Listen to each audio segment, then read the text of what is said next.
moi c'est Madame Sow, Khady Cissé. Je suis la directrice générale de la société Créatex Group. Comment vous appréciez ce genre de forum-là? C'est la présenter d'abord Créatex. D'accord. Oui. D'accord. D'accord. Tout d'abord.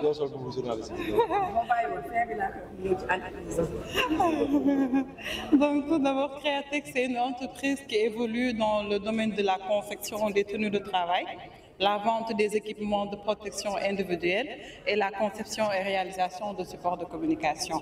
Donc, ce sont nos 3 secteurs d'activité, mais aujourd'hui, nous sommes là pour exposer tout ce qui est tenue de travail et équipements de protection individuelle pour la sécurité. D'accord. Quand on parle vraiment de construction, donc il y a la sécurité qui vient avant. Donc les ouvriers doivent être protégés. Et pour être protégés, on doit utiliser les équipements de protection individuelle, d'où notre secteur d'activité. Donc d'où l'importance aussi de venir exposer, assister et conseiller les ouvriers sur le port des EPI et l'importance de porter des EPI.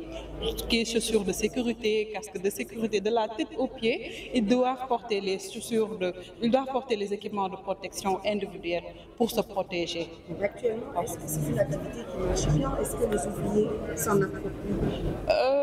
Oui, je peux dire que la plupart des ouvriers, oui, mais ça manque un peu pour l'utilisation des formations, comment on doit utiliser tel type d'équipement, quel type d'équipement je dois utiliser pour tel ou tel secteur.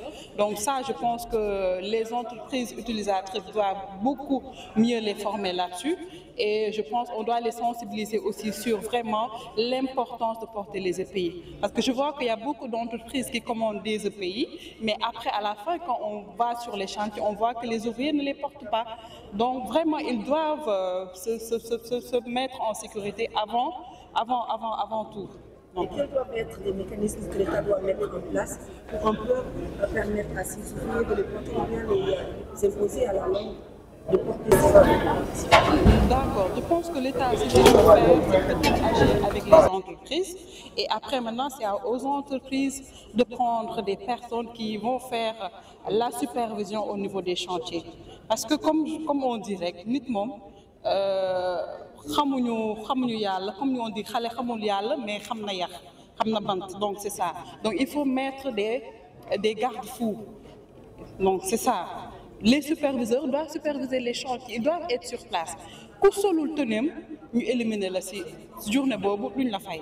Donc on t'écarte vraiment du système. C'est ça, et il faut être vraiment très regardant et très rigoureux dans le port des EPI. C'est juste ça.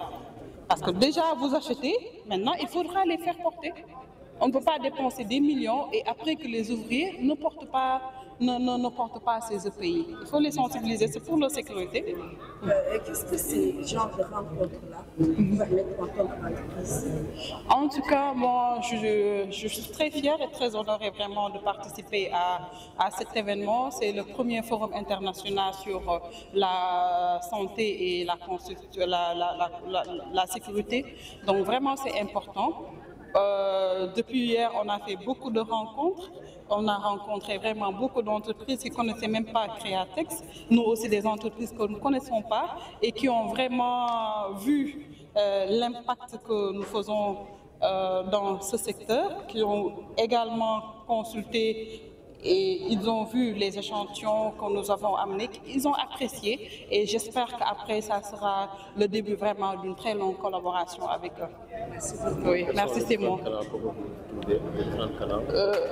Oui, d'accord, nous sommes sur Facebook, LinkedIn et sur les sites sur le site internet www.createxgroup.com ou bien vous pouvez appeler sur nos numéros le 33 837 87 27 ou bien le 77 402 03 08. Vous êtes basé où?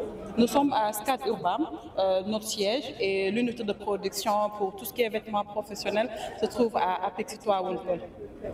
Oui, merci.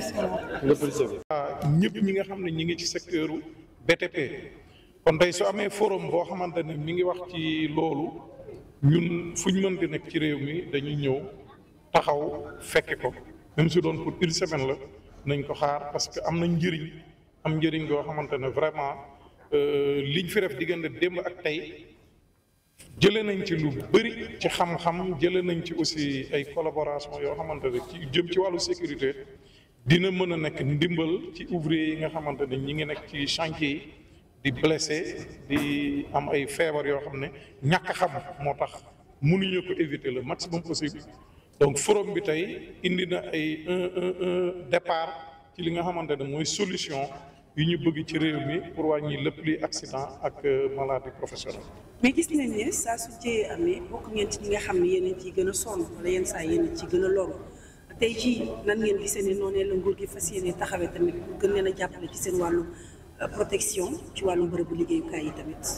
waaw accident yi am yëpp gis nañ ne ouvrier yi ñoo ci gën a loru plus de 80 à 90% des décès et des blessés ay ouvriers lañ.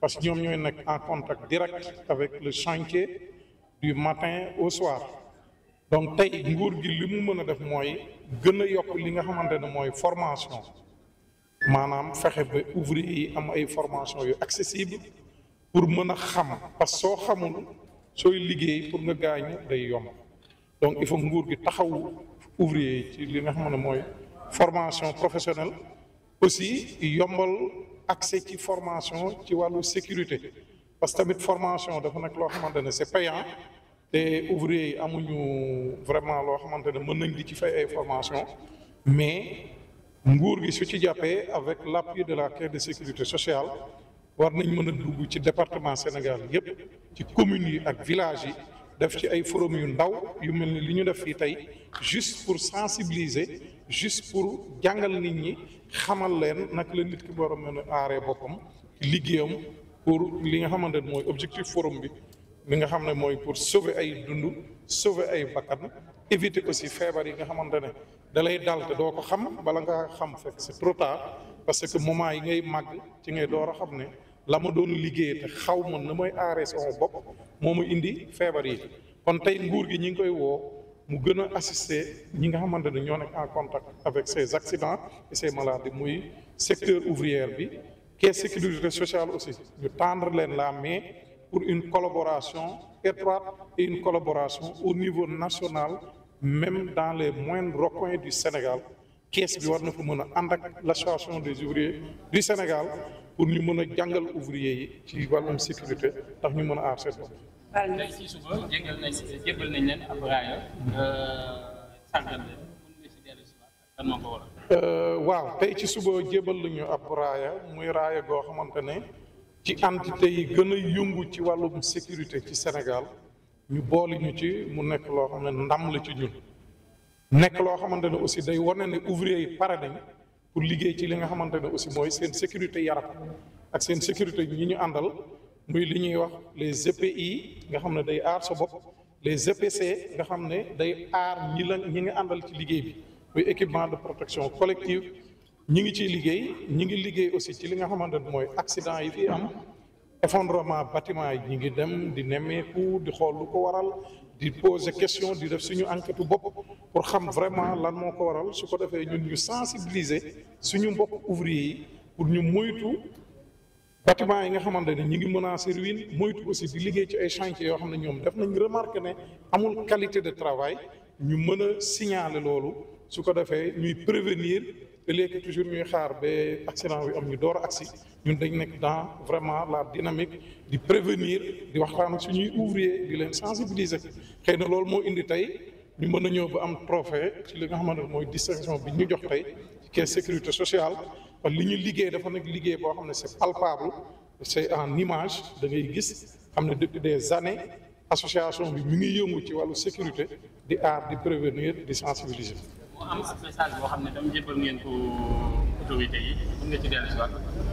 waaw message bi ñu jébbal autorités yi mooy autorités yi il est temps que ñu impliqué wu davantage impliqué aussi li nga xamante ne mooy le secteur ouvrier parce que ñun am nañ ay solution ci li jëm ci wàllum sécurité solution yooyu présenté nañ ko état bi autorités yi fi newoon ak caisse de sécurité sociale te gëm nañ ne dañuy yàgg di jéem bañ ci boole les acteurs principaux muy ouvriers yi. donc yàgg nañ di dégg ñuy def ay panel di organiser mais dañ fàtte woon ne ñi nga xamante ne ñoom ñoo nekk en contact direct avec tout ce problème ñoom mosu di leen impliqué muy les ouvriers. donc ouvriers yi mënuñu nekk les 80 à 90% ci ñi nga xamante ne ñoom ñooy gaañu di feebar di blessé ba pare nag ñuy def yenn programme yoo xam ne ñoom bokkuñu ci donc problème bi du mës a réglé wu. loolu lañ bëgg na nguur gi mu bàyyi ci xel bu baax xam ne lépp lu ñuy organiser ouvriers yi dañ leen ci war a impliquer su ko defee loolu dina gaaw a am solution parce que je pense que lépp looy def te bëgg mu réglé wu ki koy dund soo waxtaan ak moom problème boobu day gën a gaaw a réglé wu que yow nga bëgg a dugg ci xelam pour di créer ay programme ay waxtaan di xalaat da xëy na man lii laay xalaat man mi koy xalaat xam ko dund ko da ngay ñëw nga waxtaan ak man su ko defee solution yi dinañ génn loolu daal lañ bëgg nguur gi bàyyi ci xel bu baax a baax.